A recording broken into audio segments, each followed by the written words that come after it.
নমস্কার বন্ধুরা, Deepa's thought spice হটে সবাইকে স্বাগত জানিয়ে আজকে আবার একটা নতুন রেসিপি নিয়ে উপস্থিত হয়েছি।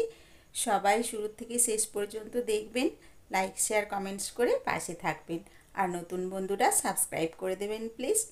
তো আজকের নতুন রেসিপি একটি শাক নিয়ে, প্লিজ আপনারা সবাই পুরোটাই দেখবেন, আর আশা করি খুব ভালো লাগবে। তো চলুন বন্ধুরা, রান্নাঘরে চলে যাই আর দারুণ মজার আজকের এই শাকের রেসিপিটি শুরু করে দিই। কানে দিয়েছি তুলো আর পিঠ করেছি কুলো, সবজি খাওয়ার কথা বললেই ভুরু কোঁচকায় ছেলেগুলো।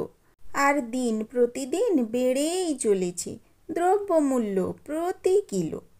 শীতের শুরুতে খেতে স্বাদ জাগে টাটকা টাটকা মূলো, কিন্তু থাক, মূলো না হয় পরেই খাবো, আজ খাই তার শাক। জমিয়ে রান্না করে খাই চলো কচি কচি মূলো শাক। তো বন্ধুগণ, আজকে মূলো শাকের রেসিপি বানাবো। তো পালং শাকের মতো কচি কচি মূলো শাক খেতেও খুব ভালো লাগে। বাজার থেকে 2 আঁটি মূলো শাক কিনে নিয়ে এসেছি, তার ডগাতে ছোট্ট ছোট্ট মূলোও ধরেছে। এই নরম নরম শাকগুলো খেতে খুব ভালো লাগে। দেখুন বন্ধুরা, শাকগুলো আমি টুকরো করে নিয়েছি ছোট্ট ছোট্ট, তারপর ভালোভাবে বেশ 1 গামলা জলে ধুয়েছি। এইভাবে আমি 2-3 বার ভালোভাবে ধুয়ে নেব, আর পারলে কিছুটা সময় ভিজিয়ে রেখে দিলে ওর যত বালি ধুলো সব গায়ে লেগে থাকবে সেগুলো জলের মধ্যে থিতিয়ে পড়বে। তো পরিষ্কার করে শাকটা প্রথমে আমি ধুয়ে ছাঁকনির মধ্যে জল ঝরতে রেখে দিয়েছি। তারপর এই যে গ্যাস জ্বালিয়ে নিলাম আর কড়াও বসিয়ে দিয়েছি, তার মধ্যে সামান্য একটু জল দিয়েছি যাতে শাকগুলো ডুবে যায় এই পরিমাণে, আর সামান্য লবণ যোগ করেছি। মূলো শাক এমনিতেই একটু লবণাক্ত, তাই অল্প লবণ দিলেই হয়ে যাবে। এখন সামান্য আমি এটা ভাপিয়ে নেব।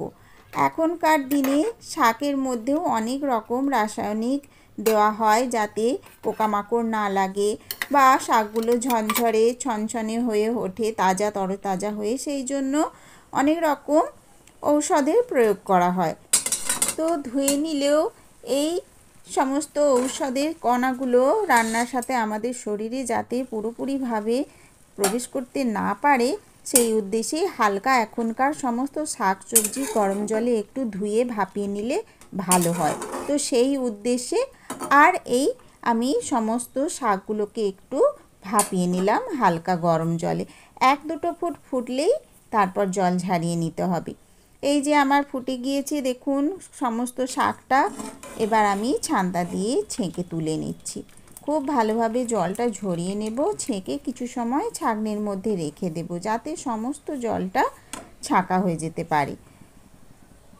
এইভাবে সমস্তটা ঝরিয়ে নিতে হবে। তো বন্ধুগণ, একটু ধৈর্যের কাজ, কিন্তু যখন রেসিপিটি সম্পূর্ণ হবে খেতে অত্যধিক ভালো লাগবে।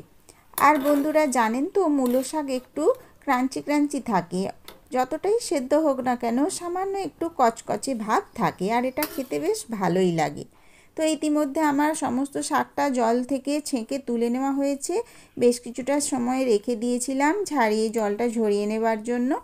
তারপর এপাশে আমি এবার কড়াটি বসিয়ে দিয়েছি, দিয়ে সামান্য সর্ষের তেল দিয়েছি। ওপাশে জলটা ঝরতে ঝরতে এই 2টো শুকনো লঙ্কা আমি ভেজে তুলে রেখে নেব আগে, এটা আমার রান্নার শেষে কাজে লাগবে। তো এখন আমি ভালোভাবে লঙ্কা দুটোকে বেশ কড়া করে ভেজে নিচ্ছি। এবার তুলে রেখে দিচ্ছি একটা বাটিতে, আর কিছুটা তেল আমি এই গরম তেলটাই একটু তুলে নিলাম। এইবার মূল রান্নাতে চলে এলাম। এখন আমি বেশ কিছু কাঁচা পাকা লঙ্কা এরকম টুকরো করে রেখেছি, এটা ভেজে নিলাম। হালকা একটু সঁতে মতো করে নিয়েছি। এবার একে একে বাকি উপকরণ যোগ করছি। প্রথমেই দিয়ে দিলাম পেঁয়াজ কুচিটা। পেঁয়াজ কুচি আর এই লঙ্কাটা, কাঁচা লঙ্কাটা একটু ভাজা ভাজা হয়ে যাবে সামান্য, সেই পর্যন্ত আমি একটু অপেক্ষা করছি। বেশ সুন্দরভাবে হালকা একটু লালচে এসেছে। তো এবার আমি ওই সেদ্ধ করে রাখা, সেদ্ধ নয় বন্ধুরা, ওই মানে ভাপিয়ে নিয়েছিলাম যে, দেখেছেন একেবারে সবুজ রয়েছে, আর সবটা এই ডাঁটিগুলো সুন্দরভাবে ঝরঝরে রয়েছে, মানে সেদ্ধ হলে বোঝাই যাচ্ছে না। এখন এবার ভালোভাবে এইটা যে ছাঁকনির মধ্যে রেখেছিলাম এর মধ্যে যোগ করে দিলাম। লঙ্কা আর পেঁয়াজ আর তেলের সঙ্গে এটা এবার ভাজা হবে আর সেদ্ধ হবে। এবার ঢাকা চাপা দিয়ে নেব। ভালোভাবে একটু মিশিয়ে নাড়িয়ে নিলাম। এবার ঢাকনা চাপা দিয়ে এটা যতক্ষণ না ভালোভাবে একটু সেদ্ধ হচ্ছে ততক্ষণ ঢাকা চাপা দিয়ে রান্না হবে। আর এই যে ওখানে ওটা হতে রয়েছে আর আমি খুব সাবধানে এই আঙুলের সাহায্যে লঙ্কা যে ভেজেছিলাম সেটাকে গুঁড়িয়ে নিচ্ছি। এতে সামান্য একটু লবণ যোগ করে নিতে হবে। আর এইভাবে সমস্তটা গুঁড়িয়ে নিলাম। আমি পাশে একটু সরিয়ে রেখেছি একটা লঙ্কা, আর একটা লঙ্কাকে এইভাবে গুঁড়িয়ে নিয়েছি। আর এই যে দেখলেন বন্ধুরা, পেঁয়াজটা যে কুচি করেছিলাম পেঁয়াজের কুচিটাও এর মধ্যে একটু মাখিয়ে নিচ্ছি। এই মাখিয়ে রাখা পেঁয়াজ আর লঙ্কা, সামান্য লবণ, এটা এই মূলো শাকের মধ্যে দিলে অত্যন্ত খেতে সুস্বাদু লাগে। পেঁয়াজি কাঁচা পেঁয়াজটা বেশ একটা কচকচে ভাব থাকে আর মূলো শাকটাও একটু কচকচে ভাব থাকে। সেদ্ধ হলেও কিন্তু এই যে ক্রাঞ্চি ভাবটা ভাতের সাথে খেতে খুবই ভালো লাগে। আমার তো খুবই ভালো লাগে বন্ধুরা। শীতের শুরুতে এই কচি কচি মূলো শাকের রেসিপি ভাজা করে আরও অনেকভাবে খাওয়া যায়। তো আজকে আমি এই ভাজা দিয়েই শুরু করলাম। আশা করি সামনের পর্বে আরও অন্য রেসিপি আনতে পারবো। আপনাদের ভালো লাগলে অবশ্যই জানিয়ে দেবেন কমেন্টসের মাধ্যমে। বন্ধুরা, আমি এখন করছি কি, খুন্তি দিয়ে নেড়ে কতটা সেদ্ধ হয়েছে দেখে নিচ্ছি। ভালোই সেদ্ধ হয়েছে আর সামান্য একটু বাকি রয়েছে। এই সময় আরেকবার ঢাকা চাপা দিয়ে একটু সিদ্ধ করে নেব। তারপর ধীরে ধীরে পরবর্তী উপকরণ যোগ করব। দেখুন কিছুটা সময় রেখে দিয়েছিলাম, তারপরে এবার ঢাকনা খুলে দেখছি সেদ্ধ হয়েছে। এবার এই সময় আমি যোগ করে নেব। যেসব বন্ধুরা চিনি পছন্দ করেন না তারা সম্পূর্ণ এটা এড়িয়ে যেতে পারেন। তো আমি তো জানেন প্রোজি রান্নায় সামান্য অল্প একটুখানি চিনি যোগ করি। তো সেই রকমই আজকেও এই শাকটার মধ্যে সামান্য একটু চিনি দিয়ে নিলাম। তারপর নাড়িয়ে নিচ্ছি। এবার সুন্দরভাবে নাড়াচাড়া করে একটু চিনিটা গলে যাওয়া অবধি অপেক্ষা করব। তারপর এবার ধীরে ধীরে পরবর্তী উপকরণ দেওয়ার পালা। আর কিছুই নেই বন্ধুরা, সহজ সরল খুবই সুন্দর একটা রান্না, ঝটপট হয়ে যায় আর খেতে কিন্তু দুর্দান্ত লাগে। এইভাবে খুব সুন্দরভাবে নেড়ে চেড়ে আমি বেশ কিছুটা সময় নাড়িয়ে চাড়িয়ে নিলাম। এখন পুরো রান্নাটি কমপ্লিট, আঁচ বন্ধও করে দিয়েছি। এইবারে আমি যোগ করে নিলাম ওই আগের থেকে গুঁড়িয়ে রাখা শুকনো লঙ্কা আর পেঁয়াজ আর তেল আর সামান্য লবণ। এই মিশ্রণটি দিয়ে দিলেই অপূর্ব সুন্দর খেতে হবে। আর এইভাবে আমি প্রথমে একটু ছড়িয়ে ছড়িয়ে আপনাদের দেখিয়ে নিলাম, তারপরে ভালোভাবে একটু নেড়ে চেড়ে মাখিয়ে নেব।